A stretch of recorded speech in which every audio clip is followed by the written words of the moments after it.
नमस्कार साथियों, Suryanagari Uniqlo classes के यूट्यूब चैनल पर मैं उर्मिला राठी आपका हार्दिक स्वागत अभिनंदन करती हूँ। बात करें हम लोग जेलो जेडी की, तो आइए देखते हैं जेलो जेडी में आपको कैसे पढ़ना है, कैसे आप पढ़ सकते हैं और क्या कोर्स है। सबसे बड़ा दिक्कत आ रहा अभी तक यही नहीं पता कोर्स क्या है। तो जेलो जेडी इसका सिलेबस क्या है। सबसे पहले आप जब भी कुछ चीज़ पढ़ते हो तो आपको उसका सिलेबस पता होना चाहिए। क्या सिलेबस है इसका, चलिए चलते हैं। कॉन्स्टिट्यूशन क्या आएगा सबसे पहले आपका कॉन्स्टिट्यूशन।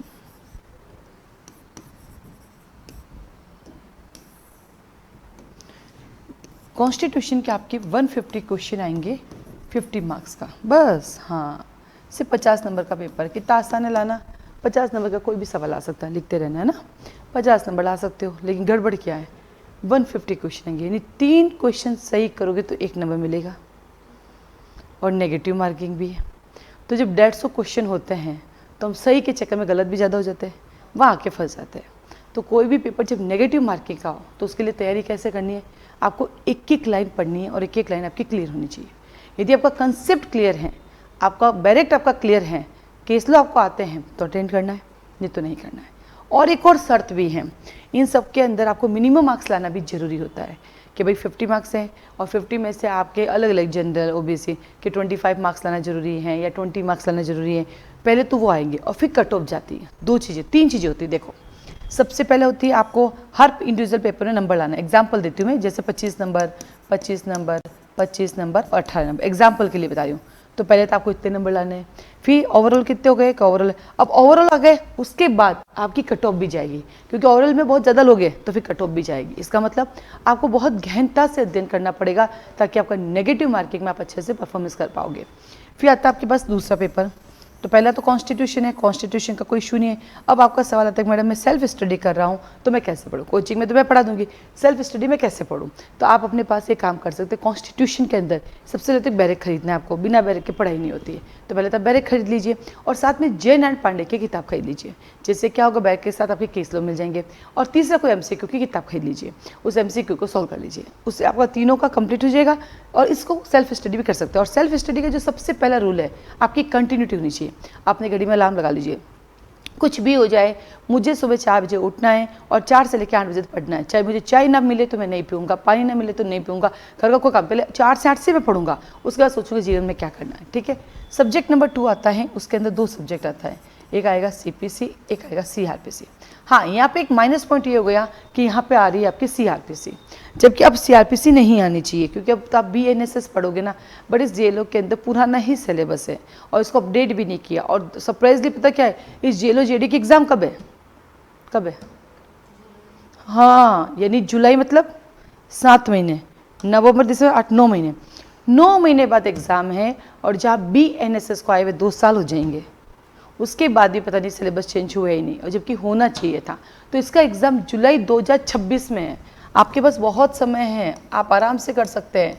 ठीक है। तो इसके अंदर आएंगे इसके 75 क्वेश्चन, इसके 75, टोटल वही आपके पास 150 क्वेश्चन। वही पेपर आपका 50 मार्क्स का, वही नेगेटिव मार्किंग, वही 3 क्वेश्चन सही करोगे तो 1 नंबर। हाँ, ये हो गया पेपर नंबर 1, ये हो गया पेपर नंबर 2। ओके, नाउ चलते पेपर नंबर 3 पर। पेपर नंबर 3 में आपके पास सब्जेक्ट है 4, इंडियन एविडेंस एक्ट। अब यहाँ पर भी भारतीय साक्ष्य अधिनियम होना चाहिए था, पर इंडियन एविडेंस एक्ट है। उसके बाद आपके पास लिमिटेशन एक्ट है, फिर यहाँ पे आपके पास इंटरप्रिटेशन है, और यहाँ पे आपके पास प्लीडिंग ड्राफ्टिंग है। इन चारों को मिला के आएंगे आपके पास 150 क्वेश्चन, ये भी 50 मार्क्स का है, same to same negative marking. और देन आता है नंबर 4, और जो 4th है वो है आपका क्या, 4th वन है आपका हिंदी ग्रामर और इंग्लिश ग्रामर, हिंदी और इंग्लिश। इसमें भी आपके पास आएंगे दोनों के 75 इक्वल टू 150, और ये भी आपका 50 मार्क्स का है। तो 4 पेपर होंगे आपके पास, 2 दिन पेपर चलेंगे, ऑब्जेक्टिव टाइप पेपर होंगे, नेगेटिव मार्किंग होगी। तो इतनी प्रिपरेशन करें अपनी, इतनी तैयारी करें। देखो 50 में से 50 तो किसी के भी नहीं आते, किसी के भी नहीं आते, मेरे भी नहीं आते। क्यों? क्योंकि हम सब मनुष्य हैं, और जब 4 ऑप्शन देखते हैं तो जी हमारा भी लल जाता है, ये नहीं ये हो सकता, ये नहीं ये हो सकता, हमारा भी हो जाता है, इसमें तो कोई है ही नहीं डाउट। इसलिए आपको क्या करना है, अपनी तैयारी इतनी करनी, चारों पेपर में 40-40 नंबर लेके आ जाओ। अगर आप चारों में 40-40 ले आओगे तो कितने हो जाएंगे, 160। फिर आपका इंटरव्यू हो जाएगा, आपका सिलेक्शन हो जाएगा। तो आपको अपनी प्रिपरेशन कभी 50 में से 50 वाली करनी भी नहीं है, क्योंकि आनी भी नहीं है। तो आपको कितनी करनी है कि मैं चारों पेपर में 40-40, यानी मेरा टारगेट है मुझे 160+ नंबर लाने हैं। फिर मुझे इंटरव्यू बुलाएंगे, इंटरव्यू में मुझे आराम से 15 नंबर तो देंगे, तो हो जाएंगे मेरे 175। इससे ज़्यादा कट ऑफ तो जानी नहीं है, तो मेरा सिलेक्शन हो जाएगा। इतनी प्रिपरेशन आपको करनी है। अब आता है कि हमारी कोचिंग ज्वाइन करते हो तो हमारी कोचिंग ज्वाइन कर सकते हो। यहाँ पे ऑफलाइन क्लासेस है, ऑनलाइन क्लासेस है, रिकॉर्डिंग क्लासेस है, आप तीनों ले सकते हो। क्लासेस का जो भी टाइमिंग है हमारा, वो है हमारा 11:30 से 1 बजे तक। इस 1.5 घंटे में मतलब 45 मिनट की 2 क्लास होगी, और इसका ड्यूरेशन होगा 6 मंथ, क्योंकि अभी बहुत समय पड़ा है तो कंटिन्यूटी चाहिए। और लाइव क्लास में बैठोगे तो भी यही टाइमिंग है, ऑफलाइन आके बैठोगे तब भी यही टाइमिंग है, और रिकॉर्डिंग लोगे तो रिकॉर्डिंग आप कभी भी देख सकते हो। आप ऑफलाइन, ऑनलाइन, रिकॉर्डिंग तीनों क्लासेस में आते हो, फीस तीनों की एक ही है, तीनों की फीस में कोई डिफरेंसेस नहीं है। फीस कितनी है, फीस के रिगार्डिंग आप मुझे कॉल मैसेज कर सकते हैं। अब आता है आपकी सेल्फ स्टडी। आप इन सब चीज़ों को खुद से भी पढ़ सकते हैं, जो नहीं कोचिंग जाओ। कोचिंग जस्ट एक कंटिन्यूटी होती है। कोचिंग में बस एक फ़ायदा होता है, आपको क्या छोड़ना है वो पता चल जाता है। घर पे आप पूरा पढ़ते हो रिवीजन नहीं होता। कोचिंग में आपका रिवीजन हो जाता है, बार बार आपसे क्वेश्चन पूछे जाते हैं, जिससे आपकी प्रिपरेशन अच्छी हो जाती है और कंटिन्यूटी बनी रहती है। घर पर ये है कि आपने 2 दिन पढ़ाई की, 3 दिन गायब हो जाओगे, फिर 3 दिन पढ़ोगे, 6 दिन गायब हो जाओगे। बाकी पढ़ना आप ही को है। यहाँ पढ़ाऊंगी मैं तब भी आपको पढ़ना है, घर पर भी आपको पढ़ना है। अगर आप डेडिकेटेड हैं तो खुद से भी पढ़ सकते हैं, लेकिन दिक्कत ये हो गई कभी एग्जाम है 7-8 महीने बाद, तब तक आप कंसिस्टेंसी नहीं रख पाएंगे और कंटिन्यूटी भी नहीं हो पाएगी। तो इसलिए आप हमारे क्लासेस ज्वाइन कर सकते हैं। इसके साथ ही साथ ओनली आपको मॉक टेस्ट सीरीज चाहिए तो हमारे पास इनकी मॉक टेस्ट सीरीज भी तैयार है। ये मिला के 1 मॉक हुआ, फिर 2, फिर 3, फिर 4 और फिर 5। टोटल हमारे पास 5 मॉक है। 5 मॉक, इसके 5, इसके 5, इसके 5, इसके 5 पेपर है। इस मॉक टेस्ट की जो फीस है हमारी, उस फीस के लिए आप मुझे कॉल मैसेज कर सकते हैं। ये पेपर आपको ऐप के थ्रू मिलेंगे, हमारे ऐप पे डले हुए हैं, वहाँ से आप ले सकते हैं। पेपर बिल्कुल डाउनलोड कर सकते हैं और उसका प्रिंट आउट निकाल के अपने पास रख सकते हैं। आप उससे भी अपनी प्रिपरेशन देख सकते हैं आप कितने पानी में हैं। ठीक है, तो आप लोग स्टार्ट हो जाए अपने जेएलओ के लिए, क्योंकि आपके पास समय है। अब आता है सबसे बड़ा डर, मैडम हम जेएलओ बन जाएंगे तो हम आरजेएस के एग्ज़ाम नहीं दे पाएंगे, इसलिए जेएलओ नहीं देना है। तो आइए आज आपको इसका भी क्लियर करती हूँ मैं। एक ज़माना था एडीजे का एग्ज़ाम सिर्फ वही लोग दे सकते थे जिसके पास 7 साल की वकालत है, 7 ईयर्स प्रैक्टिस है। ठीक है, और जैसे ही हमारी सरकारी नौकरी लग जाती है, यानी हम आरजेएस बन जाते हैं, जज बन जाते हैं, तो हमारी सनद उस दिन कैंसिल हो जाती है, तो हम उस दिन से एडवोकेट काउंट नहीं होते हैं। तो उसके बाद क्या होता है, आप एडीजे का एग्ज़ाम नहीं दे सकते। 2025 में एक जजमेंट आता है सुप्रीम कोर्ट का, और कहा अब आरजेएस भी दे पाएंगे एडीजे का एग्ज़ाम, नौकरी छोड़ने की अब उनको ज़रूरत नहीं है।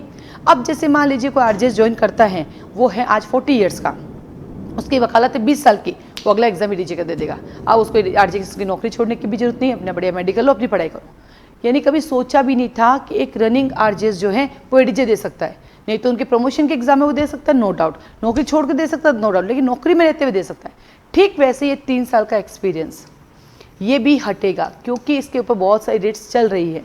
और मान लो आपने 1 साल बैठे हो, नहीं पढ़ेंगे, नहीं भैया पढ़े तो नहीं करना है, अभी 3 साल एक्सपीरियंस चाहिए, और पता चला एक्सपीरियंस हट गया, फिर क्या कर लोगे? हुआ ना, मेरा सपना था मुझे एडीजे देना, मुझे आरजेएस नहीं बनना, हो गया। आप तो आरजेएस भी एडीजे दे सकते हैं, मेरा तो हो गया नुकसान। जिनको मैंने 2015 में छोड़ा था वो सब कॉम्पिटिटिव बन के वापस आ गए मेरे साथ, और मैं अभी तक नहीं बन पाई। हाँ, नो डाउट कि इस बार एडीजे में मैं पास हो गई थी, पर 4th पेपर में फेल, यानी फेल। बाकी मेरे इस बार एडीजे में जो मार्क्स थे वो थे 193.5 मार्क्स, जो आफ्टर इंटरव्यू चाहिए वो मेरे पास मेन में थे। यानी अगर मैं इंटरव्यू में जाके बैठती तो भी मैं सेलेक्ट थी, सिर्फ जाके बैठना था, मैं पास थे, क्योंकि ऑलरेडी नंबर थे मेरे पास। लेकिन वहाँ पे मिनिमम मार्क्स चाहिए। 4 पेपर थे, पहले में मेरे आए हैं 51, दूसरे में आए मेरे 53, तीसरे में आए मेरे पास 58, और चौथे में आ गए मेरे पास 30.5। यदि यहाँ पे 36 आ जाता तो मेरे हो जाते 199, यानी ऑलरेडी पार हो जाती मैं, 399 हो जाते, 199 हो जाते मेरे। और उसके बाद इंटरव्यू में 10 नंबर भी देते तो भी मैं सेलेक्ट हो जाती। तो ये इसको डेस्टिनी कहते हैं कि हम सेलेक्ट होके भी रह जाता है, ये भाग्य है। मतलब आप आफ्टर सेक्शन भी फेल हो सकते हो, ये आपका भाग्य है, इसको कुछ नहीं कर सकते। तो इसलिए मैं कह रही हूँ कि जिस चीज़ के लिए बैठी थी, नहीं मैं तो आरजेएस नहीं बनना मुझे, मैं तो एडीजे बनूंगी, अब वो आरजेएस भी एडीजे दे सकते हैं। तो ये 3 साल का एक्सपीरियंस कब हट जाएगा आपको पता भी नहीं चलेगा। हो सकता है 3 साल का एक्सपीरियंस बिल्कुल वापस पहले जैसे रूल पे आ जाए, हो सकता है 1 ईयर हो जाए, जब तक आपका ईयर भी कंप्लीट हो जाए। इसलिए टाइम वेस्ट मत करो, अपनी प्रिपरेशन करो। कब जजमेंट बदलते हैं किसी को भी नहीं पता, कब कौन सीजे साहब बैठे होते हैं, किसका दिमाग क्या चलता है। अभी चला ना दिमाग, दे देना आरजेएस भी दे सकता है एडीजे। अब क्या कर लोगे आप, क्या कर लेंगे सारे वकील। और सबसे बड़ी सरप्राइज, ये जो आरजेएस देंगे एडीजे, ये वकील के कोटे में देंगे या एडवोकेट के काउंट करेंगे, तो गई वकीलों की सीट। हो गई बराबर। तो इसलिए ये 3 साल का एक्सपीरियंस छोड़ो, फिलहाल JLO JD की जो वैकेंसी आई हुई है उसमें अपने जिसने फॉर्म भरा है अपनी नौकरी हासिल करो, उसके लिए पढ़ना शुरू करो, चाहे सेल्फ चाहे यूनिक्लो क्लासेस के साथ। क्लासेस को ज्वाइन कैसे करना है, कैसे क्लासेस चलेगी, फीस कैसे देनी है, तो इसके लिए आप मुझे कॉल मैसेज कर सकते हैं। मेरा मोबाइल नंबर वैसे यूट्यूब पे आपको मिल जाएगा 9950574460। ठीक है, चलिए आप सबको ऑल द बेस्ट।